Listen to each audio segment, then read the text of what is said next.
একসময় খেলাধুলা দেখতাম খুব বেশি। যখন একবারে ছোট ছিলাম তখন দেখা গেছে যে বিশ্বকাপ হইলে পেপার কাটিং করে রাখা, কোন দল কতবার চ্যাম্পিয়ন হয়েছে, কারা কিভাবে খেলতেছে, এবছর কারা আছে এবং আমার একটি দলের সাপোর্টও ছিল এবং সে দলের পক্ষে জোর প্রচারণা চালাইতাম আরকি একসময়। তো সুন্দর চমৎকার। যাই হোক ওইটা এখন আর না বলি, অন্য সময় বলবো ইনশাআল্লাহ। তো যেটা ঘটেছে যে আ তবে আমাদের দেশে খেলাধুলার একটা উন্মাদনা আছে যেটা আমরা দেখতে পাই। পুরো বিশ্বব্যাপী আছে। বাংলাদেশে এটা একটু আমরা অনেক সময় একটু বেশি দেখতে পাই। নন ইনভার্টার এসির দামে ঘরে আনুন বিদ্যুৎ সাশ্রয়ী ইনভার্টার এসি। এখন 1.5 টন মাই ওয়ান ইনভার্টার এসি মাত্র 48,900 টাকা পাওয়া যাচ্ছে মিনিস্টার শোরুমে।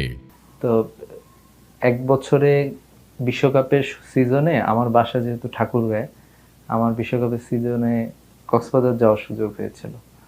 তো উত্তরবঙ্গ থেকে একবারে কক্সবাজার পর্যন্ত পুরা রুটে আমি দেখেছি যে রাস্তার প্রত্যেকটা জায়গায় বাংলাদেশে ব্রাজিল, আর্জেন্টিনা আরো বিভিন্ন দলের পতাকা, স্পেশালি এই দুইটা দলের পতাকা আমি দেখেছি সারা দেশব্যাপী। বড় পতাকা দেখেছি রাস্তার দুই ধারে। তো এরকম একটা ব্যাপার আসলে বাংলাদেশে ছিল। তো আহ, সবারই সাপোর্টার থাকবে, খেলা নিয়ে আমরা মজা করব, কিন্তু এটা নিয়ে খুব বেশি উত্তেজিত হওয়ার কোনো কারণ নাই। প্রথমত বিশ্বকাপ ফুটবলে আমরা দেখতে পাই যে পুরো বাংলাদেশের মানুষজন কানেক্টেড হয় এবং স্পেশালি শিক্ষার্থীরা। আমরা দেখতে পাই যে প্রতিটা বিশ্ববিদ্যালয়ে শিক্ষার্থীরা মাঠে খেলাধুলা দেখে, খেলাধুলার আয়োজন থাকে, সবাই একসাথে উপভোগ করে এবং সেখানে একটি সুন্দর পরিবেশ আমরা অনেক সময় দেখতে পাই।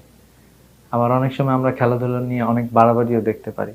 বাংলাদেশে দেখতে পাই যে আর্জেন্টিনা ব্রাজিল সংঘর্ষ হয়েছে এবং একাধিক মানুষ মারা গিয়েছে।